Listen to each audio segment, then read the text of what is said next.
Hola, buenas tardes. Buenas tardes a todas las presentes, que veo que hoy en concreto somos aquí mayoría de género femenino. Quería, quería daros las gracias por estar aquí una tarde que hace tantísimo calor y que se puede estar fenomenal en la piscina, pero que habéis decidido pasar un rato conmigo. Espero que sea agradable para vosotras. Para mí ya es un rato muy agradable porque yo he trabajado en Telefónica durante 25 años y hace 15 años ya hacía talleres aquí con niños, con jóvenes. También colaboraba para ayudar a los mayores a conocer cómo manejarse en la novedad que era el móvil, el smartphone en aquellos tiempos. Y con los años he terminado trabajando con muchas fundaciones ayudando a que colectivos vulnerables vayan haciendo también la transición al mundo digital. Entonces, si yo pregunto aquí en la sala, no sé si tenemos algún experto de seguridad digital. ¿Tenemos algún experto aquí? ¿No? Bueno, yo tampoco soy una experta en seguridad digital, pero en lo que sí que me he hecho experta en los últimos años es cómo hablar de tecnología a gente que está muy alejada de la tecnología y cómo podemos acompañar a cualquier persona para que tenga un buen uso de la tecnología y disfrute con ella. ¿De qué va esta charla? Perdón.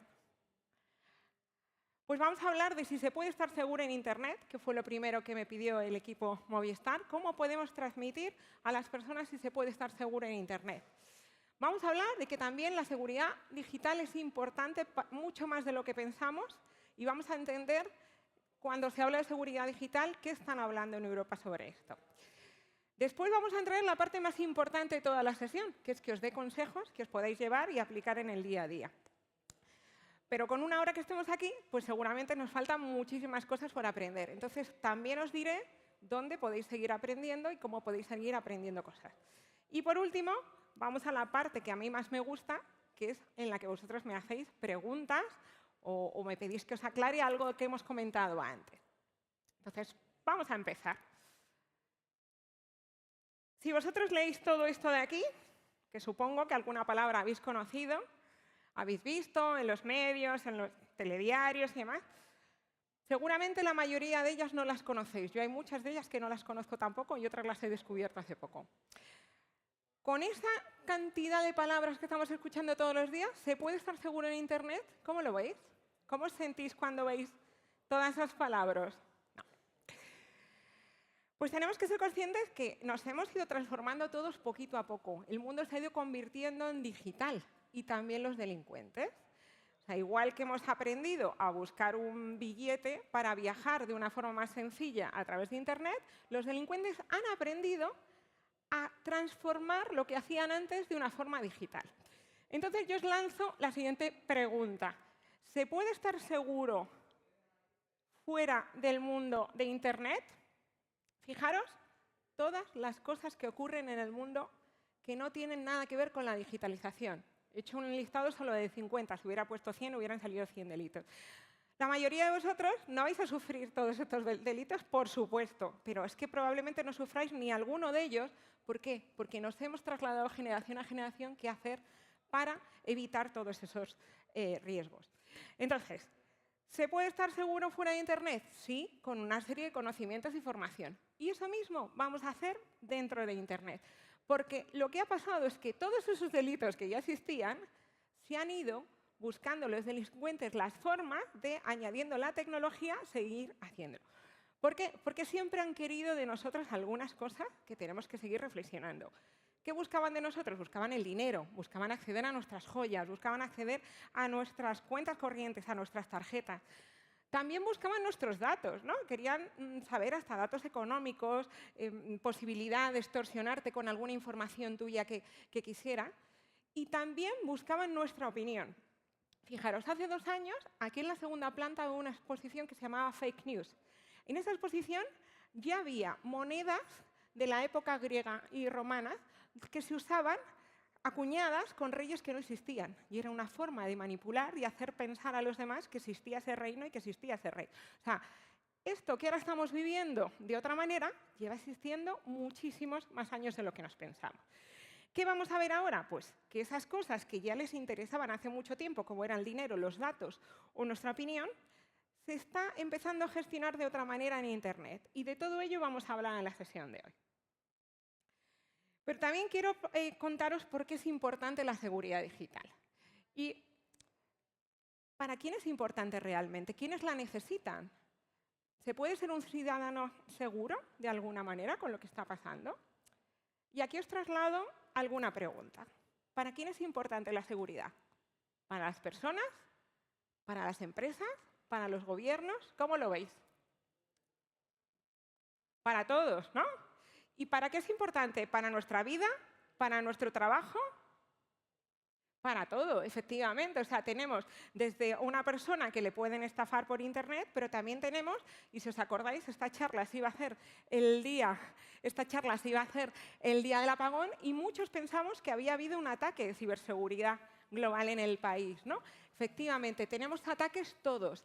Incluso los grandes expertos en seguridad digital a veces se la pegan también, ¿vale?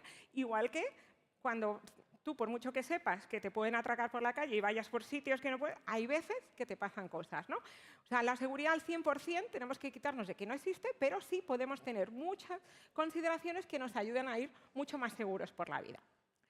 Entonces, fijaros, es importante cómo nos vamos digitalizando, que Europa ya en 2013 diseñó lo que se llama el Marco de Competencias Digitales DIGCOM. Esto se diseñó en el 2013, se actualizó en el 2016 y se volvió a actualizar en el 2022 después de la pandemia, cuando se vio el impacto que había pasado en las personas. ¿Qué es lo que es ese marco de competencias digitales? Lo que está diciendo ese marco es cómo deberíamos empezar a trabajar bien en el mundo digital. Y ese marco está diseñado, imaginaros un pantone de pintura, ¿no? Si viene un pintor a tu casa y tú le dices, quiero pintar en azul, dice, vale, ¿pero qué azul? Y entonces te saca tu carta de colores, coges el listado de los azules y mira. Bueno, pues el marco de competencias digitales es similar, ¿no? Tienes 5 competencias y fijaros, la cuarta se llama seguridad. ¿Por qué? Porque se considera que es básico que cualquiera se vaya digitalizándose, pero vaya adquiriendo unos conocimientos mínimos de seguridad. ¿Y qué es lo que nos dice aquí el marco de competencia? Que tenemos que saber proteger nuestros dispositivos, proteger nuestros datos y nuestra privacidad, proteger nuestra salud y proteger el medio ambiente. En la charla de hoy vamos a hablar solo de conceptos que tienen que ver con los dos primeros, proteger nuestros dispositivos, proteger nuestros datos. Pero como veis, es algo tan importante que ya a nivel europeo se marcan una serie de consideraciones que deberíamos empezar a aprender todos.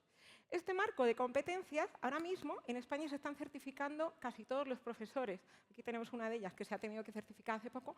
Todos los profesores para que los niños ya aprendan de profesores que ya tienen integradas todos estos conocimientos. Pero esto mismo se utiliza para la formación de adultos y es en lo que me he basado yo también para contaros lo que os voy a contar hoy. Y ya después de contaros todo esto, probablemente me diréis, con lo que me estás diciendo, Mónica, yo no sé mucho de seguridad digital. Yo os pido que os quedéis con una palabra, que yo digo una palabra mágica, todavía. Siempre que estáis aprendiendo, quedaros con esta palabra, todavía. No sé mucho de seguridad digital. Seguro que cuando terminemos esta charla saldréis un poquito más, pero todavía podéis aprender muchísimo más cuando salgáis de aquí. Bueno, vámonos a los consejos esenciales. Consejos esenciales. Bueno, lo primero que quiero preguntar a la gente que estáis aquí en la sala es ¿cómo os sentís de seguros en Internet? ¿Cómo os sentís de seguros? ¿Quién, entre un 1 y un 5, siendo el 1 el valor más bajito, quién se siente en un 1? ¿Quién se siente en un 2? Bien. ¿Quién se siente en un 3? ¿Quién se siente en un 4? Bueno. ¿Quién se siente en un 5? Bien, bueno, tenemos de todo aquí, fenomenal. Bueno, vamos a ver si cuando terminemos la sesión os volveré a hacer esta pregunta, a ver quién se siente un poquitín más seguro, que es de lo que se trata hoy. Bueno, vamos a hablar de muchas cosas, vamos a hablar de contraseñas, de dispositivos, de perfil, de fake news, de tal. Empezamos, que tenemos muchas cosas. Bueno, contraseña. La clave es clave. Juego mucho con las palabras para que nos acordemos de ellas, pero si os fijáis, todo lo importante en vuestra vida lo habéis ido protegiendo. Vuestro dinero, vuestras joyas, vuestras casas, vuestro buzón de correo, vuestro diario, siempre hemos usado llaves para hacer las cosas. Siempre las hemos usado para que nadie pudiera llegar y acceder después. Pues esto en Internet es lo mismo. En vez de tener una llave física, lo que tenemos es una clave. Y entonces, en vez de tener una caja fuerte, pues tenemos una aplicación de banco, porque en nuestro banco nos están guardando ese dinero. Y tenemos aplicaciones con las que controlamos el acceso a nuestra casa, por ejemplo, la seguridad. Tenemos cuentas de correos, que es como nuestro antiguo correo postal, ¿no? Y luego tenemos un montón de accesos a un montón de sitios diferentes, como vamos a ir viendo ahora. Y ahora os pregunto, igual que en su día, ¿veis? Tenemos ahí la aplicación del banco, la aplicación de nuestra casa, la de correo, pero luego éramos socios de un montón de clubes y siempre íbamos con muchísimas tarjetas. ¿Os acordáis que siempre íbamos con un montón de tarjetas, ¿no? Ahora ya no, pero ahora estamos en Netflix, estamos en Amazon, estamos en Google Maps, estamos en un montón de aplicaciones. Bueno, yo ahora os pregunto, en todas esas aplicaciones tienen que identificarlos, ¿no? ¿Cómo nos identifican? Pues ahora lo vamos a ver, con un usuario y una contraseña. Pero mi primera reflexión es, ¿son todas igual de importantes?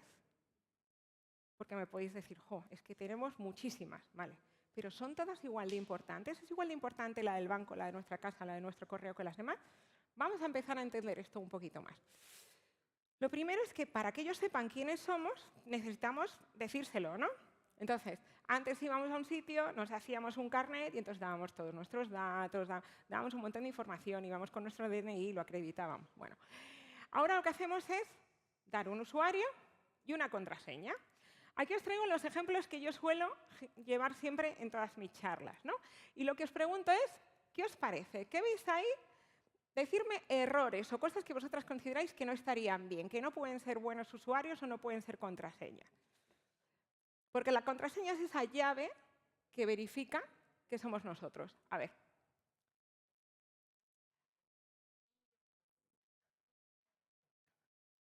Perdone que...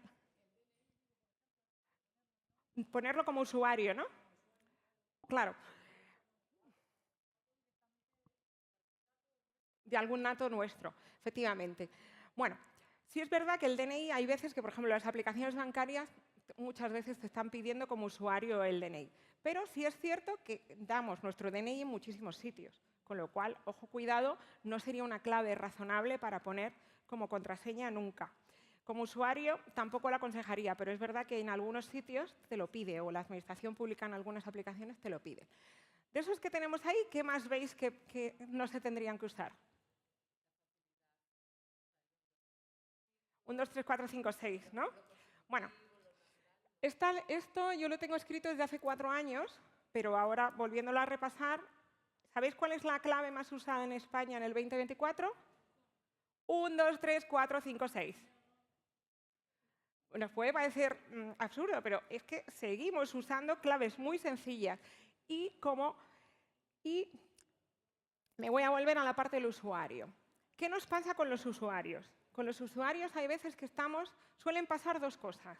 En el caso de los niños, suelen poner su nombre y el año de nacimiento, o la edad.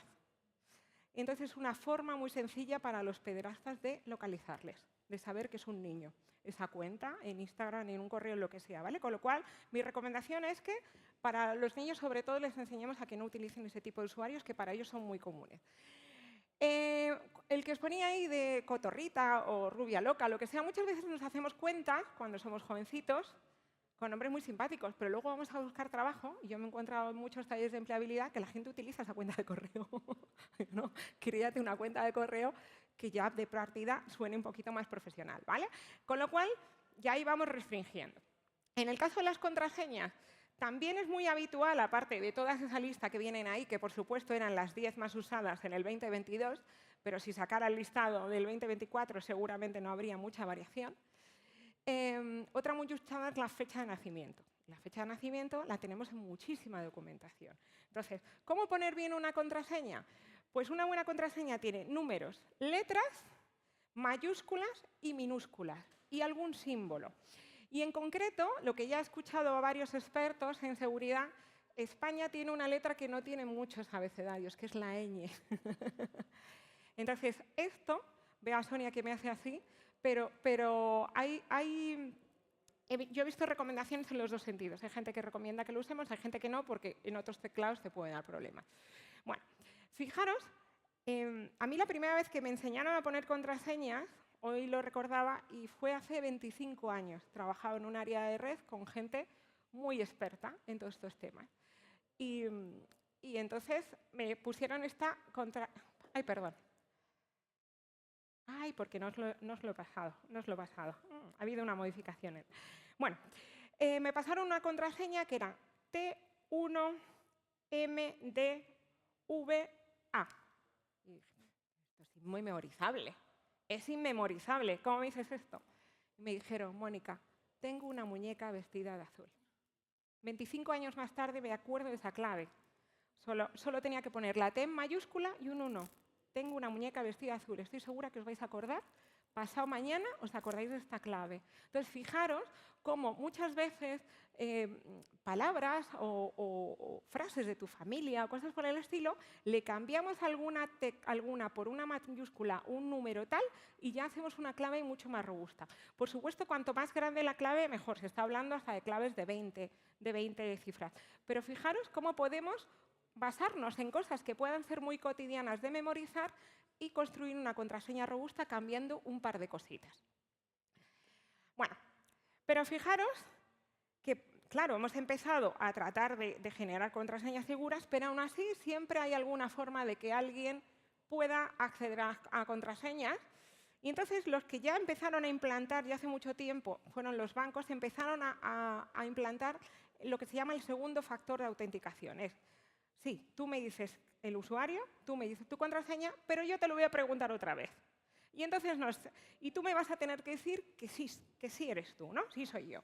Entonces, ¿cómo nos lo suelen preguntar? O nos lo preguntan por SMS, o nos lo preguntan por correo, o nos lo preguntan por alguna aplicación de autenticación, o incluso en según qué cosas, por ejemplo, como en blockchain se utilizan llaves digitales, llaves físicas, ¿no? Para hacer esa segunda comprobación. Entonces, supongo que ya lo estáis usando en algunos sitios obligatoriamente, como por ejemplo el banco, pero en otras cosas probablemente no lo tendréis y es súper interesante que lo registréis. Pero aquí os voy a decir algo muy interesante que tenéis que conocer. Y es, si utilizáis que vuestra cuenta de correo sea la que autentica por segunda vez, o sea, es decir, que os va a llegar un correo diciendo, oye, estás intentando acceder en la aplicación del banco, ¿eres tú? Vale. ¿Qué nos podría pasar? Que si nosotros tenemos las mismas claves en la cuenta del banco que en la cuenta de correo, nuestra cuenta de correo es la que valida todo. Es como una llave maestra. Es como, todas van a preguntar al correo si eres tú. Si alguien, por lo que sea, imaginaros que atacan al banco y sacan tu usuario y la contraseña. Y luego lo que hacen es, con eso, empiezan a probar y entonces pueden entrar en tu correo. Entonces, por lo menos, igual que protegemos la cuenta del banco, la cuenta de nuestro correo no puede ser igual a las demás. Porque en el momento que se pille vuestra contraseña en otra aplicación, lo que hacen es simplemente prueban, ¿no? ¿Cuál es el correo que más usamos todos? Gmail, pues van a probar. ¿Vale? Simplemente esto. Entonces, ese es el mínimo cuidado que tenemos que tener. Y esto, por ejemplo, hay veces pasa que compartimos PCs en algún sitio y no cerramos las sesiones y se queda nuestro usuario y nuestra clave. Pero también, como os decía, pues si en un momento dado atacan a ese sitio que tiene registrado otras claves, ¿no? Hace poco me llegaba de un hospital, ¿no? Me llegaba de un hospital que le habían hackeado y que me pedían disculpas y que cambiara mi clave, ¿no? Nos puede pasar. Entonces, acordaos siempre de que la clave del correo que usáis no sea la misma, ¿vale? Entonces, ¿qué 3 consejos? Pues que usemos contraseñas lo más robustas posibles. Como veis, hay formas más sencillas de poner contraseñas de lo que pensábamos. Y que si podemos poner 2 autenticaciones mejor, usuario, contraseña, y que además nos pregunten. Y que además, si usamos esa forma de trabajar, nunca la clave del correo sea la misma que la que tenemos en otras aplicaciones. Y a mí hay una frase que me gusta mucho, que utilizamos mucho en talleres, que las claves son como nuestra ropa interior. A ti no se te ocurre ni enseñarla ni cambiarla y además la tienes que cambiar cada cierto tiempo. Lo ideal en las claves es que cada cierto tiempo se vayan cambiando, sobre todo las más importantes. Y con esto nos vamos a pasar a cómo proteger nuestro dispositivo. ¿Cómo protegemos nuestro dispositivo? Bueno, uno de los grandes problemas que han existido y que han dado muchos problemas en muchos entornos, tanto en el entorno escolar como en los mayores, es que no tengamos los móviles protegidos, ¿no? Los móviles tienen distintas formas de protegerse, o bien con una combinación de teclas, o con una combinación o algún dibujo similar, o tenemos también la huella, o tenemos ya la biometría, ¿no? Tenemos que empezar a tener cuidado porque ya se están empezando a generar modas para que vayamos a que vean nuestros iris del ojo, te dan una foto, pero realmente lo que están haciendo es quedarse con tus datos de tus ojos, que no van a cambiar nunca. Entonces, tenemos que tener siempre la prudencia de que nuestro móvil esté protegido. Yo fijaros hasta qué punto que yo a mis hijos cuando eran pequeños les enseñé que no se dijeran la contraseña el uno al otro, para que no se pusieran ni entre manos. Digo, el día que se enfada uno con el otro, se van a fastidiar. Entonces, hay que educar en ese cuidado, de alguna manera. Y luego tenemos que tener mucho cuidado cuando compartimos un PC, cuando compartimos una tableta, todo esto, porque muchas veces dejamos las sesiones abiertas. Y llega el siguiente y puede acceder, ¿no? Y de hecho, yo tengo una anécdota personal, y es que nuestros hijos desde hace mucho tiempo no nos dejan ver lo que hacen en Instagram, pero uno de ellos se dejó su cuenta abierta en una tableta. Y entonces ahí les seguimos monitorizando desde hace años. Entonces, hay veces que está bien que se dejen la cuenta abierta, pero realmente tenemos que tener mucho cuidado y educar en ese control de sesiones. También es muy importante, para tener los equipos actualizados, siempre tener actualizaciones automáticas de dos cosas fundamentalmente. Por una parte es el sistema operativo, que yo siempre lo comparo, el sistema operativo es como el cerebro en el cuerpo humano, es el que controla todo. Entonces, normalmente tenemos sistemas operativos o Android o Apple, estamos la mayoría de la población entre esos dos sistemas operativos. Lo ideal es que tengáis siempre actualización automática, porque cada día se van detectando errorcitos donde pueden entrar los hackers y estas compañías lo cambian. Por eso continuamente el móvil te va diciendo, ¿esta noche me actualizo? El ordenador esta noche me actualizo, sí. El sistema operativo que se actualice siempre. Y luego, en las aplicaciones, en los programas ya, cada uno de ellos son específicos, ¿no? Igual que el corazón para el sistema circulatorio, el pulmón para el respiratorio, pues bueno, pues tenemos muchas aplicaciones. ¿Cuáles son las más importantes que tengan también actualización automática? Pues los antivirus y los navegadores, el Explorer, el Chrome, los que uséis, eso siempre que tengan actualizaciones automáticas. Y el resto de programas, pues según deseemos. Pero siempre tenéis que tener en cuenta que cuanto más actualizado está un programa, menos virus les pueden entrar, ¿no? Es como que los programas actualizan porque se están como vacunando continuamente, ¿no? De alguna manera. Me paso al siguiente punto, proteger tus datos. Yo no sé si alguna de aquí conocéis la palabra etiqueta. ¿Lo habéis oído alguna vez? Bueno, pues es una forma de nombrar que nosotros tenemos una etiqueta en las redes, de alguna manera. Tenemos una forma de ser en la red, tenemos una huella digital y tenemos que cuidarla y tenemos que protegerla. Y lo primero que tenemos que ser conscientes es que saben las aplicaciones de nosotros, ¿vale? Siempre hay una parte que facilitamos nosotros, ¿vale? Entonces ahora aquí yo os pongo varios ejemplos. Vacaciones, ¿no? Llegamos y ponemos una foto en la playa. Estoy en la playa 15 días, me lo voy a pasar como tal. Bueno, no sé si sabéis que ahora mismo los ladrones cuando entran en una casa intentan localizar la red de esa persona y saber cuándo va a volver. Entonces ya no roban en un día, ya se quedan 14 días en la casa y luego ya después se van un día antes de que llegues tú. En el caso de los niños, por ejemplo, muchas veces hacen fotos con el uniforme, con lo cual ya se identifica cuál es el colegio en el que están o la zona. O sea, tenemos que tener mucho cuidado porque hay veces que pensamos que la foto es inocua y alrededor estamos dando mucha información para alguien que quisiera hacernos daño. Y luego ya, por supuesto, es el cumpleaños, pues fechas de nacimiento, ¿no? ¿Os acordáis de las claves? No hay nada más fácil que saber la fecha de nacimiento de una persona, ahora mismo con toda la información que publicamos. Y luego ya si damos comentarios de determinadas cosas, pues ya va a haber gente que va a acercarse a nosotros.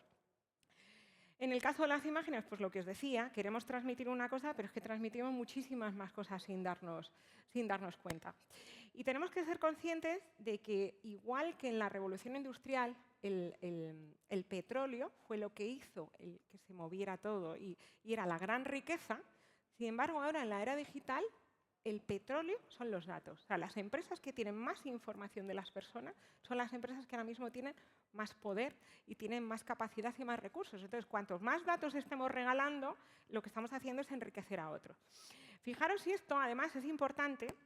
Hubo un experimento que se hizo en Bélgica, que es el que os cuento ahí, lo podéis buscar, que se llama El adivino de las redes.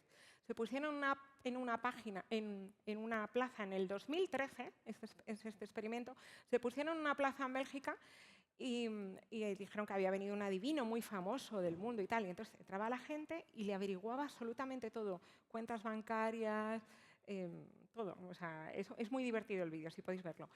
Y esa persona se quedaba totalmente conmocionada y de repente caía el telón y salían 4 hackers que estaban mirando las redes. O sea, toda la información que les daba el adivino se la estaban chivando los que estaban viendo porque esa información ya estaba en la red. Entonces, no somos conscientes de cuánta información estamos dando gratuitamente en todas las aplicaciones que estamos usando. Es más, de hecho, una de las cosas más críticas, para mí, una de las cosas más críticas es la geolocalización. Si recordáis, hace muchos años los móviles no tenían linternas. Se tenía que bajar unas aplicaciones. Esas aplicaciones eran unas aplicaciones de captar datos a la bestia. Y entre otras cosas, una aplicación de linterna quería saber cuál era tu geolocalización, ¿no? ¿Qué necesidad tenía esa? Bueno, pues había mucha gente que estaba captando muchísimos datos, ¿no?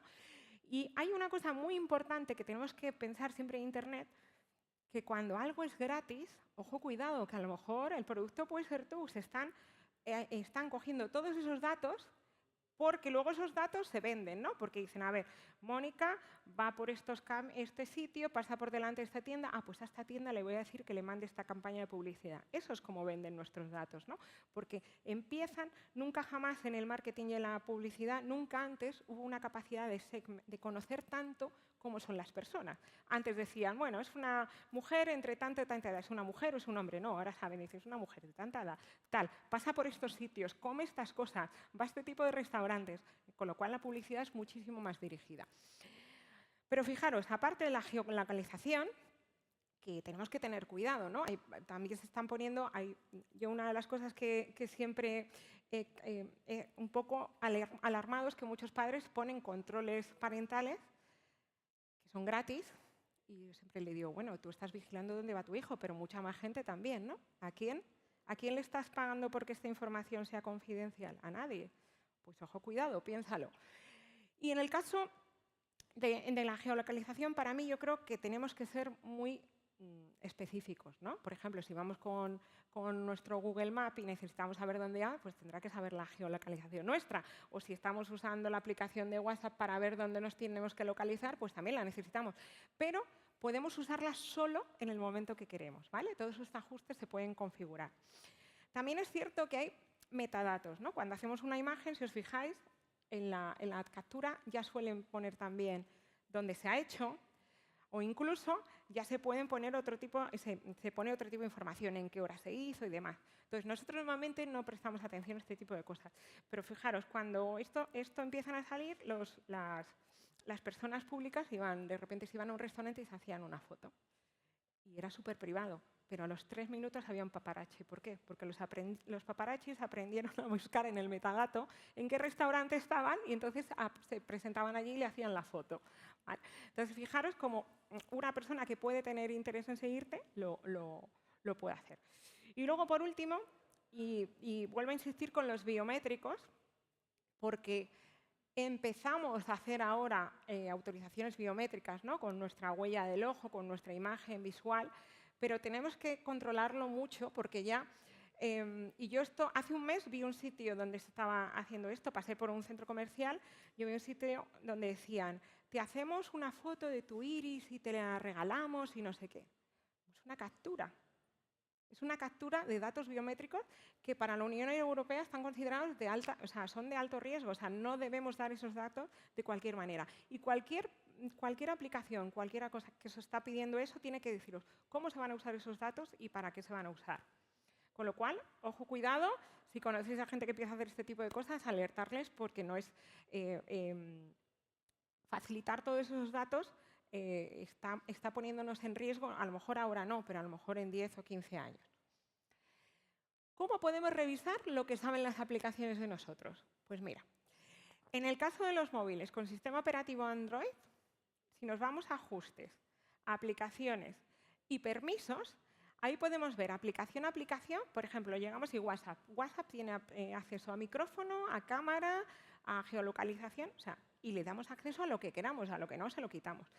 En el caso de Apple es diferente. Te vas a ajuste, privacidad y seguridad, y entonces ahí lo que entras es en la cámara, y con la cámara dices, todas estas aplicaciones tienen acceso. Tiene acceso WhatsApp, tiene acceso la parte de fotos, y entonces se la quitas a quien no le interesa, ¿no? A lo mejor mi aplicación de banco o mi aplicación de salud no tiene que acceder a mis fotos, por ejemplo, ¿no? Por poneros. Entonces, esto es algo muy sencillo que se puede hacer, y como decía una amiga mía, pues hay veces que estamos aburridos en un sitio, en una sala de espera, pues nos ponemos a mirar nuestras aplicaciones y limpiamos y le quitamos permisos a un montón de ellos. Me paso al siguiente punto. Las cookies. Las cookies, las cookies. ¿Qué pasa con las cookies? Que claro, vas corriendo, tienes que buscar algo, las cookies. Sí, venga, sí. Bueno, vamos a ver. Vamos a entender un poquito más qué son las cookies. Porque a lo mejor una cookie no está bien, pero si tomamos muchas ya es demasiado, ¿vale? Entonces, ¿para qué es una cookie? Una cookie es cuando nosotros entramos en una página web, le damos un usuario, le damos la contraseña, empezamos a navegar, por ejemplo, nos gusta algo, lo ponemos en el carrito, ¿no? De alguna manera se va guardando esta información. Y nos interesa tenerlo, porque cuando entramos la segunda vez ya tenemos todo eso seleccionado, ¿no? Entonces, le podemos decir que, oye, que sí que me interesa aceptar las cookies porque ya he visto lo que he hecho antes y no tengo que volver a empezar de cero. Entonces, pues esa es la finalidad de las cookies y a nosotros nos viene bien en esa línea. Pero ¿qué ocurre? Que no solamente a lo mejor le damos el acceso, le damos esa navegación a lo que se llama, a la página web a la que se la damos, que serían las cookies propias, sino que además, fijaros que dice, ¿permite usted acceso a cookies de tercero? ¿Eso qué quiere decir? Que esa página web le está facilitando esa información también a otras aplicaciones. Con lo cual os empieza a llegar publicidad dirigida de un montón de cosas que dice, pero bueno, ¿cómo saben tantos? Bueno, pues las cookies de terceros ayudan a que no solamente sepa algo de ti alguien con el que sí que estás trabajando, ¿no? Porque estás comprando en esa página o estás visitando esa página, sino que sepan muchos más. Entonces, si os fijáis, cuando os piden, os preguntan, podemos rechazar cookies, podemos aceptarlas, o cuando aceptamos, podemos aceptar si son solo las propias o son las de tercero. Entonces, poquito a poco, yo sé que esto da perecita, porque cada vez que vamos a entrar y te salta lo de las cookies, bueno, pero es una forma de protegernos. Igual que os he comentado otras cositas antes. Bueno, esta me resulta muy simpática porque creo que además se ha producido un cambio generacional. Y hace 25 años la gente llamaba por un móvil, llamaba por el móvil y mandaba SMS. Pero luego apareció WhatsApp y entonces llama por WhatsApp y manda mensajes por WhatsApp. Pero no es lo mismo y voy a intentar aclararlo. Porque muchas veces nos piden que mandemos algo con una cierta seguridad. A mí me pasa que a cierto tiempo mis hijos no tienen la clave de Movistar, de Netflix, de donde sea, mamá, mándamelo. Y les cuesta mucho entender cómo se envían las cosas de forma segura. Entonces os cuento. Aunque es el mismo móvil, aunque es solo uno, pero tiene dos caminos diferentes por donde va la información. No voy a entrar técnicamente como esto, pero quedaros con el concepto. Hay dos caminos. Uno es la red de móvil tradicional y otro es el puro Internet. Entonces, cuando nosotros usamos el camino de Internet, es más barato, pero es menos seguro. Se puede perder información. En algunos puntos hay gente que puede acceder a ella, ¿vale? Por eso WhatsApp no es seguro.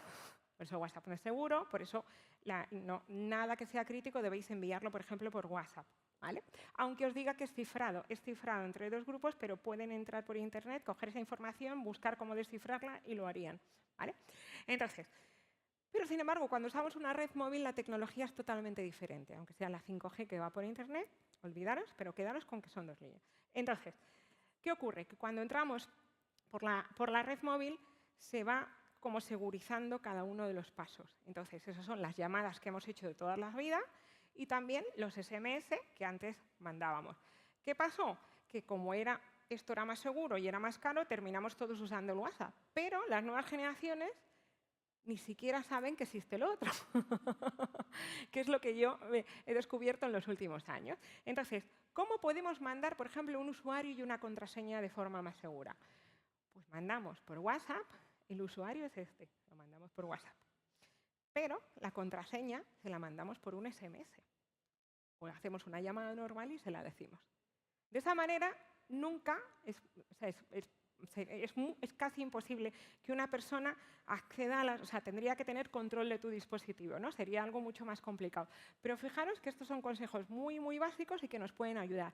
De hecho, por ejemplo, las empresas sí que obligan a sus empleados, sí que les suelen enseñar a que hagan este tipo de cosas, ¿no? A que envíen en correos diferentes, por 2 vías diferentes. A lo mejor una cosa va por correo y en vez del WhatsApp mando el usuario por correo y luego te mando un SMS con la clave. Y fijaros que banca, cuando el banco trabaja con vosotros, muchas veces hacen eso. Los sitios más seguros os mandan la información por 2 sitios para que tú la puedas juntar y procesarla.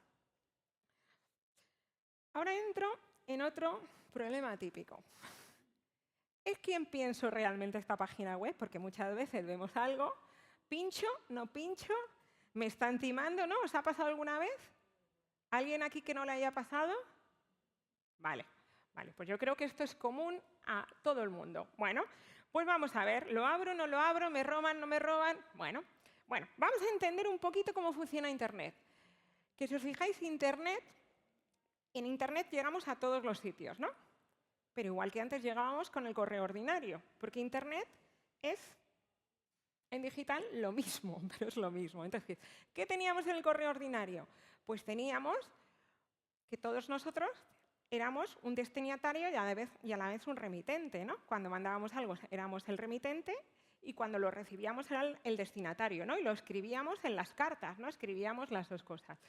Luego existía una red de correos que tenía unos libros enormes, que nosotros no los teníamos, pero en correos tenían unos libros enormes y definían unos códigos para llegar de unos sitios a otros, ¿no? Los códigos postales que ahora tenemos. Y luego todos teníamos en casa un buzoncito, ¿no? Que ponía claramente que ese buzón era tuyo, ¿no? Vale. Así funcionaba el correo y hemos conseguido mandarnos cartas de un lado a otro del mundo, ¿no? Y llega Internet. Y entonces aquí, ¿cómo empezamos a llegar de unos sitios a otros? Entonces, lo primero que define Internet dice, bueno, vamos a hablar de dominios.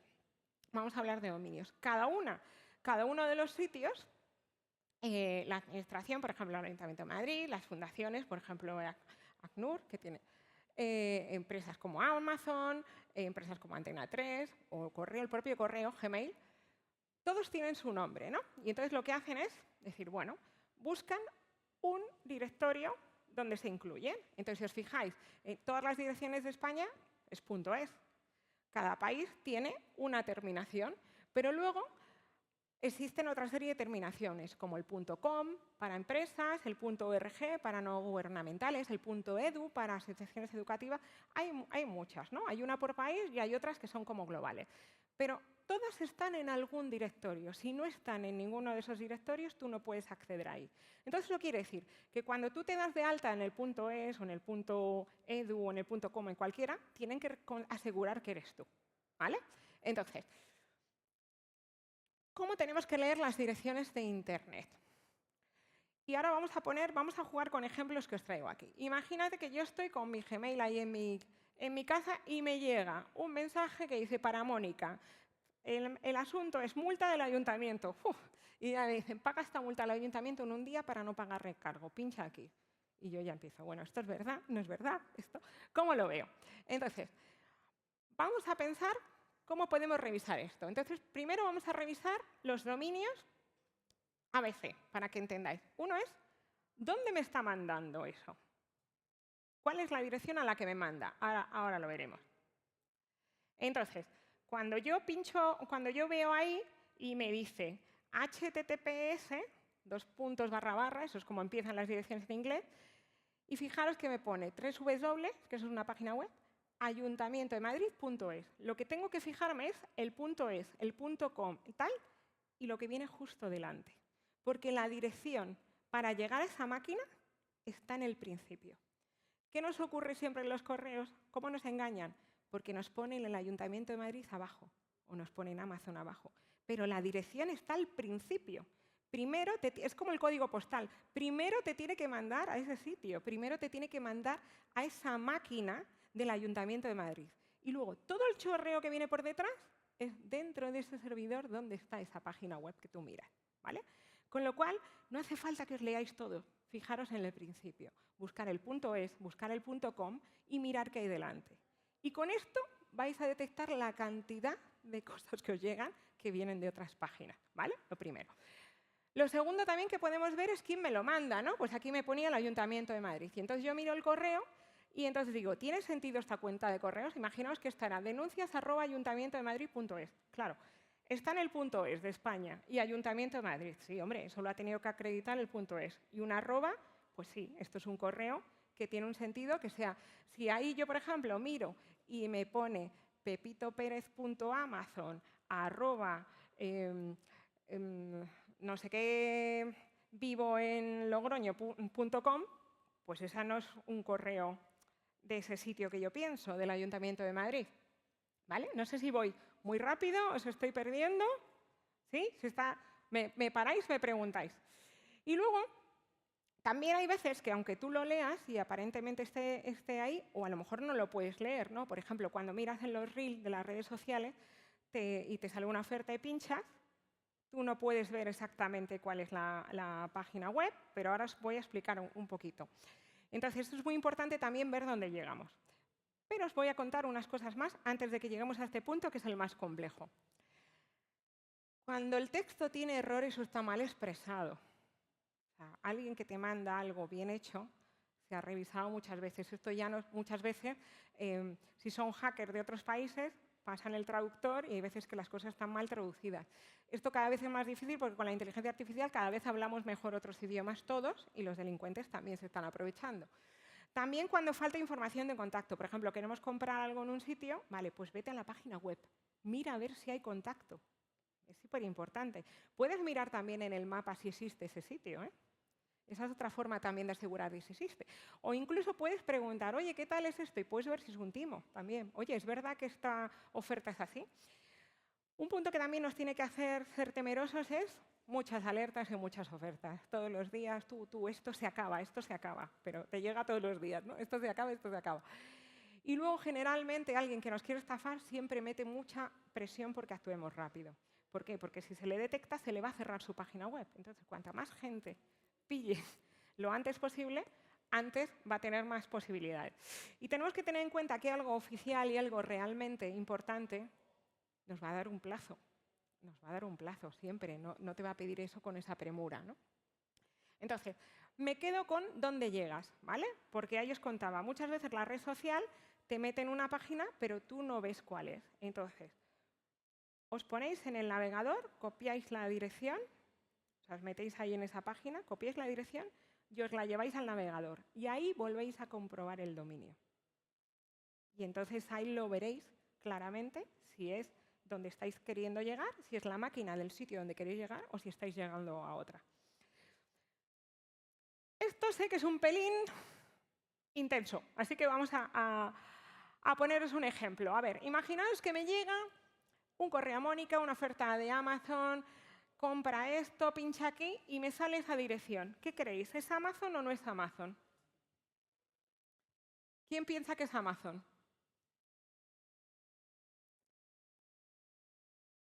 Pues sí, es Amazon. Es Amazon porque fijaros, lo primero que me habla es la dirección, busco el .com, después, o el .es, después de ahí todo eso es dentro de la máquina, a mí me da igual dónde está esa página, pero lo que yo necesito saber es que voy a la máquina de Amazon. Ya veo con el .com que he llegado a la máquina de Amazon, con lo cual ya sé que estoy entrando en Amazon. ¿Vale? ¿Bien? ¿Un poquito más claro? Porque con esto, yo lo llevo haciendo ya años, con esto detectamos casi todas las cosas que nos llegan. Todos los días me llega por SMS, me llega por no sé dónde. Pincho, veo la página y digo, esto no. ¿Vale? Me voy a un punto muy importante que además tiene mucha trascendencia con todo lo que estamos viendo ahora y seguro que estáis oyendo también los medios hablar de las fake news, de las noticias falsas. Bien. Bueno, pues aquí tenemos un reto global como sociedad, y es que la vista siempre ha sido el sentido con el que nos hemos guiado para todo, para todo. O sea, hemos creído que algo era verdad simplemente porque lo veíamos. Entonces, todos nuestros juicios, todo, la justicia, toda la ética, la estamos apoyando en la vista. Pero ¿qué pasa? ¿Qué pasaría si lo que vemos no es real? ¿Qué pasa si lo que vemos no es real? Y yo no sé si alguna de vosotras habéis visto, hay muchísimos ejemplos. Quizás uno de los más conocidos es el del Papa vistiendo un plumas, ¿no?, de una marca famosa, ¿no?, que por supuesto nunca se había visto, ¿no?, pero hicieron un montaje y ese montaje era tan perfecto que era muy difícil detectarlo, salvo que fueras un especialista, ¿no? Evidentemente se desmintió. Pero igual que con eso, se está llevando a todos los extremos. Igual que ahora mismo, por ejemplo, pues hay personas que están utilizando fotos para presentar a mujeres desnudas, ¿no?, falseando todas estas imágenes, ¿no? Entonces, en la exposición que os comentaba hace 2 años sobre las fake news, ya empecé a escuchar un término que es la era de la posverdad. Estamos entrando en un periodo en el que vamos a tener que cuestionar todo lo que vemos. Porque antes teníamos muy claro lo que era verdad, porque hacíamos una imagen, pero es que ahora esas imágenes pueden estar trucadas de manera prácticamente natural, ¿no?, por así decirlo. Entonces, ahora mismo hay una necesidad muy grande en la ciudadanía en educar en ese pensamiento crítico, en esa alfabetización mediática e informacional. ¿Por qué? Porque se está produciendo una desinformación y una manipulación a unos niveles pues, mucho más exponenciales. Igual que las redes hemos pasado de conocer a 100 personas, conocemos a 1000, pues ahora las noticias ha pasado lo mismo, ¿no? Alguien que manipulaba antes a 5, ahora puede manipular a 5000 o a 5 millones.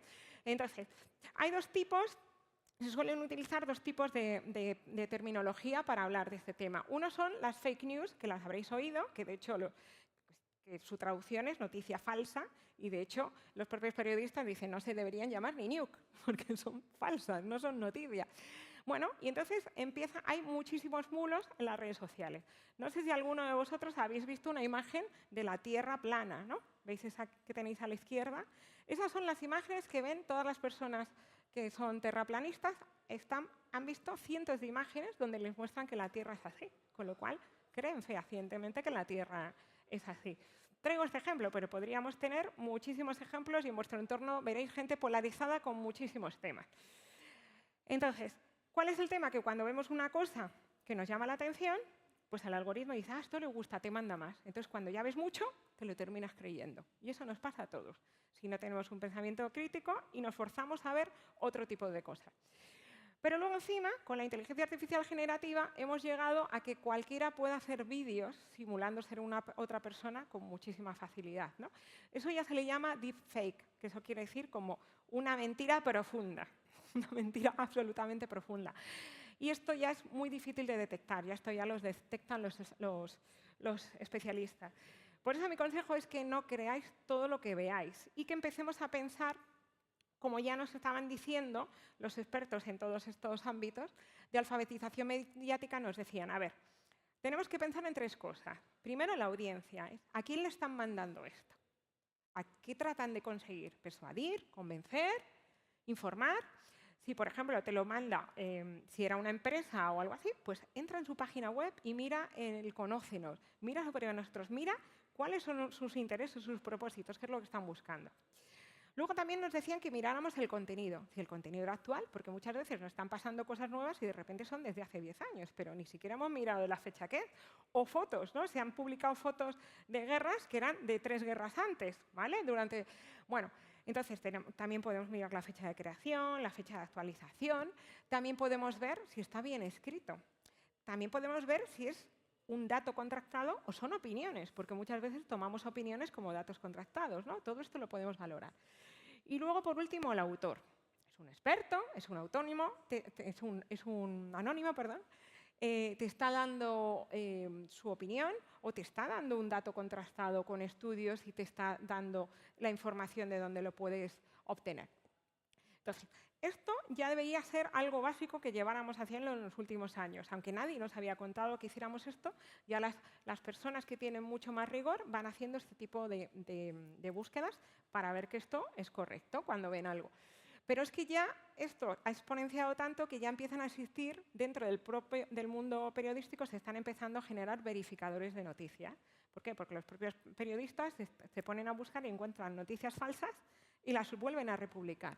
Entonces, ya hay verificadores de noticias como DouCheck, como Neutral, como Maldita, como F-Verifica, que ya tú puedes decir, oye, esta noticia es verdad, y ya van desmontando bulos y te puedes ver si esto es un bulo o no es un bulo. Porque además, muchas veces puede parecer una noticia inocua, y cuando yo estaba preparando esto, traía un ejemplo sobre Trump. Pero buscando esto, de repente encontré otro que me pareció, dije, anda, esto mis hijos lo van a entender perfectamente. Y entonces encontré uno que decía, la princesa Leticia no ha hecho selectividad. Y pasa a la universidad. Y entonces, claro, cuando lees, la princesa Leticia ha hecho bachillerato internacional. Bachillerato internacional tiene, por cómo es el modelo, tiene una convalidación de notas con el nacional. Tú te puedes examinar con un modelo nacional o con un modelo internacional, pero no necesitas volver a hacer el examen de cada país. Entonces, claro, una persona que lee esto, directamente pensaría, y dice, esta persona no se ha saltado esto. Entonces, como mis hijos han estudiado bachillerato internacional, les enseñé la noticia y dije, ¿qué pensáis de esto? Y mamá, pues lo normal, pues igual que yo. Y yo, claro, pero tal y como está anunciado, cualquiera diría algo totalmente diferente. Y eso nos está pasando continuamente con todo, desde un anuncio de un nuevo producto maravilloso y estupendo, a una campaña de publicidad, política, etcétera, etcétera. Así que aquí ya tenéis algunos sitios donde podéis, de vez en cuando, si veis algo muy extraño, podéis mirar si eso tiene sentido o no tiene sentido. Y con esto yo os traigo lo que me parecía más básico que os podía ayudar y que podíais aplicar en el día a día. Porque yo sigo aprendiendo y, de hecho, para hacer esta charla pues he tenido que investigar. Y entonces, ¿cómo podéis explorar? Porque tenéis que tener en cuenta que al final, igual que todos vamos aprendiendo a hacer las cosas mejor, los malos también van aprendiendo a hacer las cosas mejor, pero los buenos también. O sea, hace 15 años no había las áreas que hay ahora, por ejemplo, en la policía, en la Guardia Civil, en todos los órganos, no existían áreas específicas sobre este tipo de delitos. Ahora ya sí que existen, ¿no? Y ya están todos dando recomendaciones. Entonces, si hay un sitio que para mí me parece referente y que creo que probablemente vendrá también aquí a daros alguna charla, es el INCIBE, el Instituto Nacional de Ciberseguridad, que da soporte no solo a las empresas, a las personas, sino a las empresas. Ahí tenéis lo que se llama la Oficina de Seguridad del Internauta. Y podéis desde haceros un test para ver qué cosas sabéis y qué no sabéis de seguridad. Hay un programa que se llama Experiencia Senior, que dan formación a adultos, que también es muy interesante. Hay guías de ciberseguridad para aprender uno por su cuenta. Y lo que es súper, súper importante que conozcáis es la línea de ayuda de ciberseguridad, que es el número 017. Cuando tengáis algún problema, podéis llamar al 017 o podéis denunciar, oye, mira, he entrado aquí que esto es una estafa. Entonces, y también podéis entrar por WhatsApp y por Telegram. Los dos, la línea de ayuda es totalmente gratuita y confidencial, ¿vale? Con lo cual, también si nos acostumbramos nosotros a denunciar estafas, eso permitirá que se cierren esas páginas y que otros no caigan en esas estafas. ¿Dónde podéis aprender? Pues también podéis aprender aquí, que para eso se están haciendo estas charlas. Desde Movistar se está impulsando una formación sobre seguridad digital. Todas estas charlas se van poniendo en el canal de YouTube, con lo cual podéis ver las anteriores y las posteriores.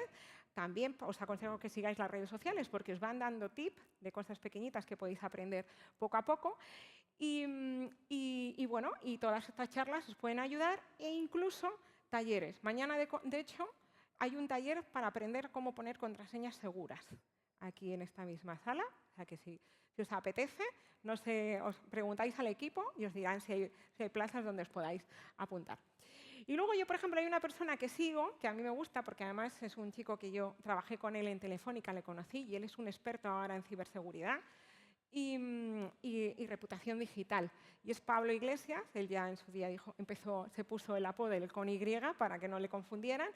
Y entonces él hace podcast, podéis seguirle en la red social, sale en televisión, muchas veces le llaman de muchos programas de televisión. Cuando hay algún problema con algún famoso, también le llama y explica el incidente, porque ayuda a muchos influencers a gestionar su identidad digital. Entonces, también me parece una persona muy interesante para que conozcáis. Y ya queda la parte más interesante de la sesión. Y es que me preguntéis dudas que tengáis, algo que nos ha quedado claro, algo que queráis preguntarme.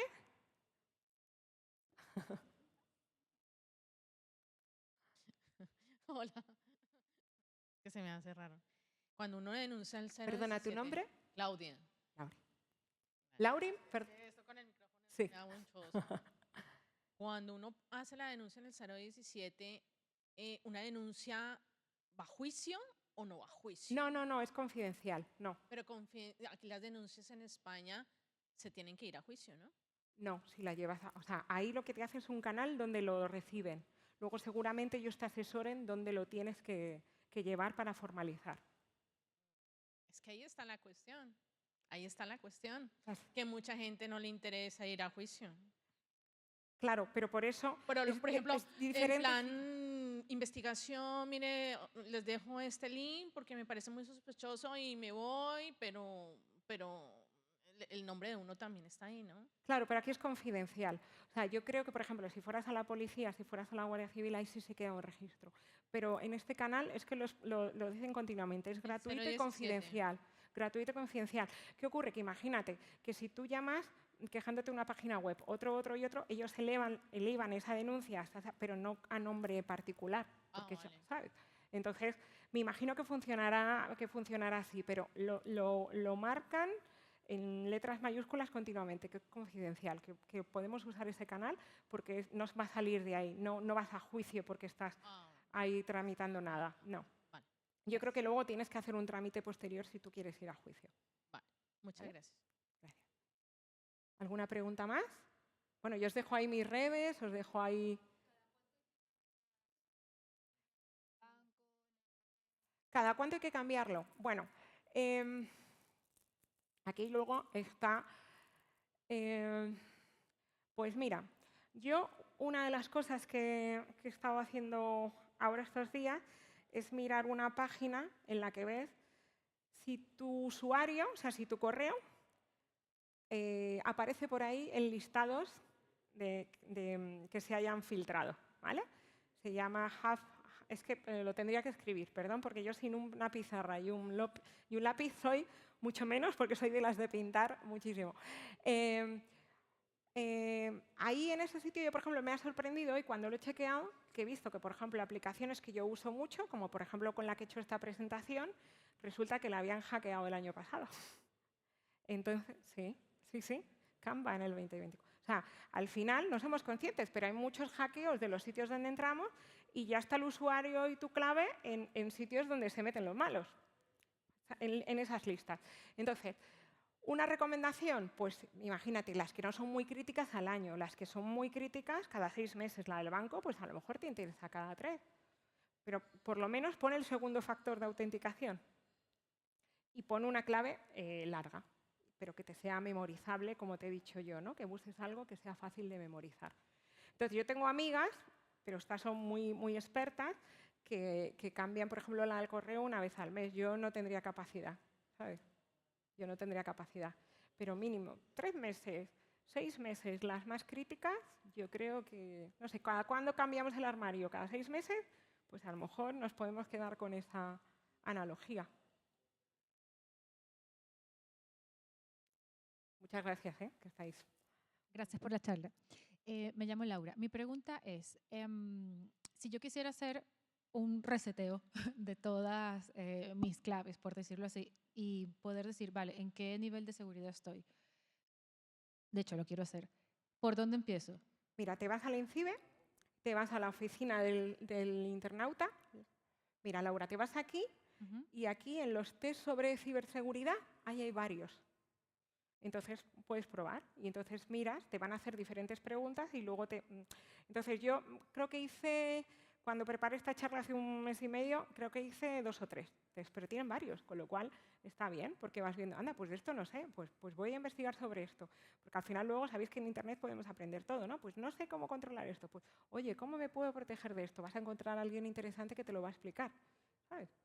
Con lo cual, lo que hay que tener conciencia, y de hecho es una de las competencias digitales del marco de competencia que os decía el día, la última competencia tiene que ver con esa autoconciencia personal de entender que no sabemos todo y que tenemos que seguir aprendiendo y dónde están nuestras carencias para ir aprendiendo e ir desarrollándolas.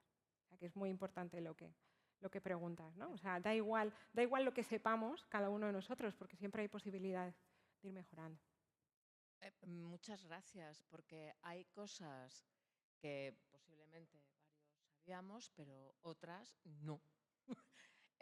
Como por ejemplo que yo habría dicho que la dirección natural de una empresa está al final, no al principio. Entonces, está muy bien tener información directamente de una experta porque si no, lo dudas, porque es que vivimos en la duda. Y luego agradezco muchísimo lo del 017 porque hace poco he sido un fraude, que es una situación que conocemos antes del phishing, de un montón de prácticas que ahora sabemos, y no sabía que podía hacer algo. Sí hice por LinkedIn, pero era simplemente una reseña. Sí, pues yo creo que es importante que nos acostumbremos a usar estos canales, ¿no? Y cuando ya son cosas ya muy complicadas y que ya exigen una denuncia, como me preguntaban antes, yo he visto casos que exigían una denuncia hace 15 años y no había canales de denuncia realmente. Yo he tenido amigos míos que han tenido problemas sus hijos y no existían esos canales hace tiempo, pero ahora afortunadamente cada vez tenemos más sitios que nos ayudan tanto en la denuncia como simplemente en entender cómo gestionamos esto, ¿no? Yo quisiera dar como un apunte adicional y a mí me ha funcionado bastante. Yo cuando tengo duda, aplico a los blogs. Hay gente que deja registro del mal paso en Internet. Entonces, antes de hacer cualquier cosa, yo hago una investigación previa. Pum, pum, pum. Cuando la gente dice, no, esto es fabuloso, esto es la maravilla, listo, de una. Cuando la gente dice, no, no, no, es que a mí me hicieron esto, me hicieron lo otro, es mejor no entrar ahí. Pero sí el rastro en Internet es muy difícil de llevar. Sí, pero tenemos que empezar a acostumbrarnos y mira, me has recordado otra cosa. Tendemos mucho a dar un like a un vídeo que nos gusta, pero cuando es algo que no nos gusta, que vemos que está manipulando a la gente, no le damos a un dislike. Deberíamos empezar a marcar mal los vídeos, porque al final las redes sociales, o sea, Internet está lleno de cosas maravillosas, podemos aprender más que nunca, pero también podemos aprender lo peor. Y si no estamos marcando qué es lo peor, es más difícil pararlo. Entonces, tenemos que exigir a las compañías que dejan que se publiquen ese contenido que se retire. Pero en lo que ya estamos viendo, tendríamos que ir, y no porque no nos guste, sino porque consideramos que están timando, que están engañando con lo que dice. Pues pongámoslo, porque va a haber gente después que a lo mejor no tiene todo ese pensamiento crítico que estás comentando tú, que no se está y se está guiando simplemente por el vídeo, ¿no? Pero si tú ya tienes una referencia de que hay mucha gente que está en contra, oye, ya sería una forma de cuestionarte, ¿no? Muchas gracias. No sé si tenemos alguna pregunta más, ¿no? Pues yo ahora os hago, perdón. Sí, la última, venga. Tengo una paranoia con las cámaras. La cámara del móvil, la cámara de la tablet, la cámara del ordenador. Vale. Y hasta yo digo, es que nos han puesto una cámara en el aparatico wifi. Vale. Es una paranoia de decir, me están escuchando, me están viendo, me están investigando. O sea, la libertad que uno tiene de opinar como ser humano se ve truncada con tanta tecnología alrededor. O sea, pienso yo que a veces digo, me voy sin móvil, me voy sin nada, y grito al cielo en una montaña donde nadie me escucha. Entonces, claro, hay mucha coacción. Aún así, yo expreso mi opinión porque es válida y no me importa que me escuchen. Pero el típico ejemplo es cuando tú dices, y le pasa a todo el mundo, pañales Dodot, pañales Dodot, pañales Dodot. Entonces te escuchan. Tú en tu vida nunca has tipeado, o por decirlo, nunca has escrito pañales Dodot. Nunca lo has buscado. Pero le dices a una amiga, imagínate que vi unos pañales Claro, pero Dodot. es que le has dado acceso a micrófono. Cuando hablábamos antes, a una Ahí aplicación está. le has dado acceso al micrófono. Ahí está, ahí está, ahí está. Entonces, ¿qué se hace ahí? Porque nos están escuchando y eso es violar la intimidad del hogar. Claro, pero estamos aceptando muchas cosas que deberíamos, aunque la ley va avanzando y aparte yo creo que ahí también tenemos la fortuna de que en Europa se está mirando esto mucho más que en otras partes del mundo, ¿eh? Y la ley va avanzando poco a poco, pero es que estamos aceptando cosas sin darnos cuenta. Estamos aceptando que el micrófono lo tengamos abierto para todo, que la cámara lo tengamos... O sea, ha habido una pelea en mi casa y es que el móvil no entraba al cuarto de baño. Pero es que hay mucha gente que le han robado en su casa porque el ordenador lo tenía abierto y se veía dónde estaban sus joyas. Y entonces, o se estaba viendo una persona en la casa. Entonces, en las pantallas, o sea, muchos de los, yo creo que de la gente que estamos aquí, unos cuantos, yo por lo menos he tenido una pestañita que se ponía en el móvil, una tirita. Yo recuerdo hace muchos años, poníamos tiritas para que nuestros hijos tomaran conciencia de, ojo, cuidado con la cámara. Pero es que además ahora los móviles tienen por delante y por detrás. Entonces, tenemos que empezar a tomar conciencia, como tú dices, a lo mejor el móvil tiene que estar en un bolsillo y sin acceso al micrófono. O tiene que estar en otra habitación en un determinado momento. Apagado, apagado. La única forma de que no rastreen. Yo digo una cosa, que la policía rastree todo lo que quiera y que mire todo lo que quiera y que escuche todo lo que quiera. Es su labor cuidar a la ciudadanía. Pero sí hay una película que me dejó muy impresionada que vi hace muchísimos años en que el tío tenía unas pantallas y veía todo lo que hacía la gente. Sí, bueno, eso es que esta charla no da tiempo para 5 horas de charla, pero lo que estoy haciendo yo, algo similar, yo me fui con el equipo de ciberseguridad de Telefónica a hacer un voluntariado por colegio y claro, ya ahí aprendí muchísimo más. Entonces me enseñaron páginas web donde tú entras y se ven cámaras y ves a niños en sus habitaciones y ves a personas en sus habitaciones. Sí, porque tienen en la pantalla, tienen el ordenador abierto en la habitación y esa cámara ya se ha puesto un programa espía. Creo que me están tal cual, sí. Y pides y te orientarán. Pero vamos, cámaras de ordenador, la cámara solo, de hecho ya los nuevos ordenadores también, se ilumina cuando la cámara se activa. Con lo cual, si tú no la tienes activada y de repente ves que eso se ilumina, ya es que te han hackeado el ordenador, ¿vale? Para que me entendáis. Cada vez hay más medidas de seguridad, tanto tecnológicas como de regulación y demás, pero aún así está que nosotros pongamos una prudencia también, ¿no? A lo mejor no tiene sentido que mi ordenador esté abierto con la cámara y yo me esté paseando mientras me estoy cambiando. A lo mejor el ordenador tiene que estar cerrado y después se hace, ¿no? A mucha gente se le está siguiendo, muchas chicas. Hay muchos chicos que hacen eso, que entran en esas páginas y están viendo qué hacen las chicas en sus cuartos, con toda su intimidad. Entonces, hay que empezar a concienciar en todo eso.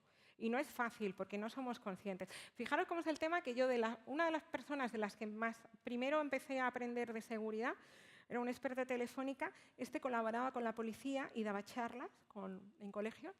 Y él, cuando entraba en la policía, ellos tenían que dejar el móvil ya en la entrada. No podía entrar con el móvil para que no se rastreara la geolocalización, porque si no, se podía sacar el plano de la policía.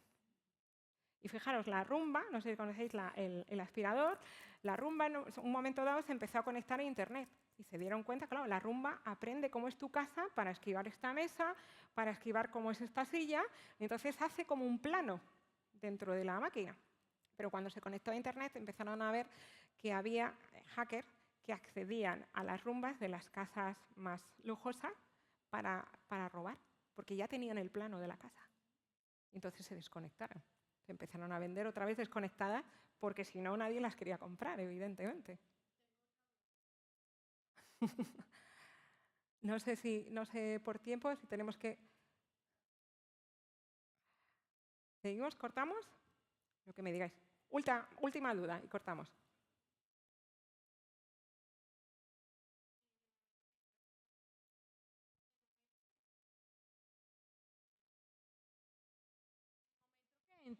En el momento que entras al router, que te da el internet en tu casa, aparecen unas configuraciones y aparece qué aparatos están conectados.